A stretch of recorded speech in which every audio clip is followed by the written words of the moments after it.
dihormati Kasatgas Pangan. Berdiri Pak, ini Kasatgas Pangan, Brigjen Helvi. Yang kami hormati, kami banggakan Letnan Jenderal Purnawirawan ANI Prabowo. Ini guru saya. Tepuk tangan untuk beliau. Yang kami hormati, kami banggakan Majen Purnawirawan Heru Kusum. Ini yang perintah saya. Terima kasih. Tapi aku tanya nanti satu. Kalau tidak benar, bantuan aku tarik kembali ke depan. Pak bisa? Coba, belum terima BOP tapi suaranya nyari. Bintang Timas? Bintang Timas? Ada kedengaran suaranya? Jauh di belakang. Oh ada Pak Sekda hadir, Pak Sekda Aceh besar. Pak Sekda, nanti aku bantuan tadi sudah termasuk Pak Sekda ya? Hampir aku tambah.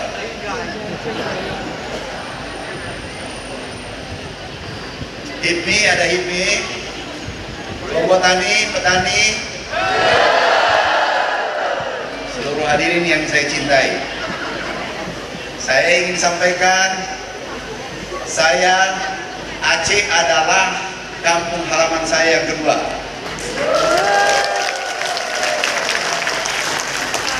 Adik saya yang ke nomor 11. Adik saya nomor 11 itu nikah dengan orang Aceh. Sekarang gubernur Sulawesi Selatan. Jadi ibu gubernur di Sulawesi Selatan itu adalah orang Aceh asli. Jadi Aceh Sulsel kembang sekarang. Sebenarnya pidato saya tidak terlalu dibutuhkan. Yang dibutuhkan sumbangan saya. Benar? Apa masalah di pertanian? Kami membawa solusi. Maaf. Katanya kurang pupuk. 2 bulan yang lalu, 1 bulan yang lalu.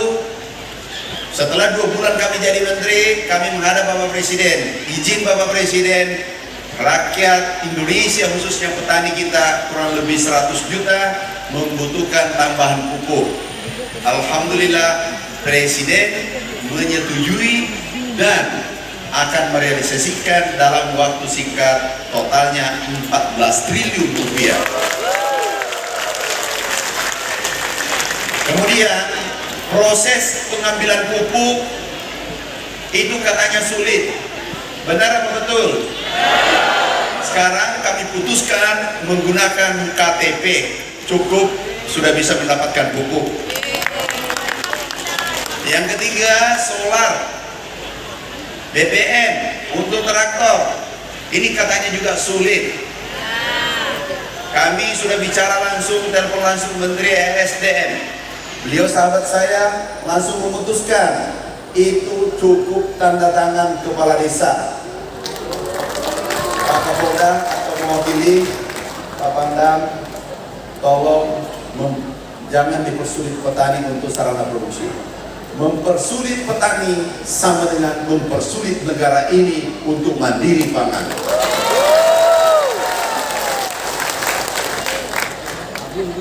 Ketahanan pangan identik ketahanan negara. Kalau krisis ekonomi, sektor pertanian tumbuh dengan baik. Kalau krisis kesehatan, kita menggunakan masker sudah bisa selesai, sudah bisa kita terhindar dari COVID. Tapi kalau krisis pangan, tidak satupun manusia di bumi ini yang mampu bertahan 3 hari tidak makan. Dan itu bisa melompat menjadi krisis politik dan konflik sosial di antara kita. Kita akan perang saudara kalau sudah perut yang berbicara. Benar Bapak Ibu? Oleh karena itu, kalau ingin memperkuat negara, kita harus perhatikan sektor pangan. Bapak Ibu sekalian, saya kagum pada Pak Pangdam. Luar biasa, tepuk tangan untuk Pak Pangdam. cocok ini jadi Menteri Pertanian. Kita berdoa sama-sama karena beliau luar biasa perhatiannya sektor pertanian. Juga Pak Gubernur juga mantan Pangdam, sudah mengetahui tentang Pangdam, sudah mengetahui eksekutif, sempurna ilmunya Pak Gubernur. Makanya kami berani memberi bantuan 60 permintaan tadi 60.000 ya, 60.000 iya Bu ya, 60.000 hektar permintaan Kadis Pertanian tadi, tapi atas bisikan Pak Gubernur. Itu hebatnya Pak Gubernur. Sebenarnya aku mau tambah, tapi aku lihat nanti ke depan bagaimana pertumbuhan padi dan jagung. Dua ini kami fokus, padi, jagung. Kalau tumbuhnya bagus, aku datang dan aku bantu, aku tambah bantuannya. Maaf, saudaraku, sahabatku, Bapak Ibu, kami nggak suka basa-basi. Datang beri bantuan, datang memberi solusi. I love you full. Karena aku lelah, saya harus pulang ke Jakarta. Saya senang tadi panen jagung. Insya Allah media tolong sampaikan, sudah ada hilal, tanda-tanda kita akan stop impor jagung. Dulu kita ekspor. Tahu Bapak Ibu, sewaktu kami 5 tahun yang lalu ditakdirkan jadi menteri, hanya 2 tahun kami kejar jagung dan langsung ekspor. Puluhan tahun kita tidak swasembada. Dulu impor 3 juta. Terus kebijakannya tepat, kami keluarkan kebijakan atas arahan Bapak Presiden. Jangan membuat petani rugi. Minimal harga waktu itu 3.150. Mungkin sekarang sudah naik. Harga dasar di tingkat petani. Tahu apa yang terjadi? Kuburanku ditanami, itu petani. Kuburan neneknya ditanami. Aku tanya di Gunung Kidul kalau tidak salah, Pak, kok kuburannya neneknya tega-tega tanami? Apa sudah minta izin? Dia sampaikan, Pak Menteri yang baik, karena Menteri saya baik, Presiden saya baik, berpihak pada petani, sehingga aku berdoa di malam Jumat di kuburan nenekku, ya nenekku, izinkan aku tanami kuburanmu karena harga jagung lagi membaik.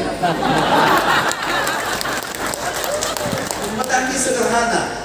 Saya laporkan ke Bapak Presiden, petani sederhana, beri ruang untuk untung, berikan sarana produksi dengan baik, kemudian menebus pupuk dengan mudah, pasti mereka berproduksi. Kalau kita persulit, itu sama dengan mempersulit negara. Kalau kita persulit petani, benar Bapak Ibu? Oke, PPL. Mana satu orang PPL? Aku mau cek tadi yang berteriak, angkat tangan. Yang berteriak tadi. Enggak, aku yang cari. Itu yang pakai topi hitam. Topi hitam maju. Enggak. Harus kita selesaikan masalah baru pulang. Kami terbiasa menyelesaikan masalah baru pulang. Kami paling benci tinggalkan. Ini ada Pak Gubernur ini. Sebenarnya ini wilayahnya Pak Gubernur atau wilayah saya? Bukan nih. Wilayah saya. Benar nih. Sini Bu, belum sini dekat Bu. Supaya yang lain lihat. Belum. Oh maaf, aku lupa tadi. Mana yang mengaji tadi? Enggak, mungkin saya belum pulang. Mas punya sekarang calon DPR RI dan saya teringat, saya senang, saya akan tolong, aku bisa bantu ya, nggak apa-apa ya, aku kasih hadiah ya, boleh ya, boleh, aku senang, ngajinya doanya aku senang. Pak Dejan kasih hand traktor 1.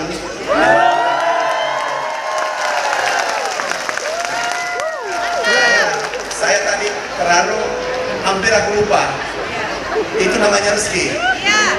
Sana. Karena langsung ambil nomor HP-nya, dia bertanggung jawab dunia akhirat. Iya, itulah enaknya jadi menteri, karena punya dirjen 16, punya direktur 360. Enak pemerintah. Kalau salah awas, taruhannya jabatanmu.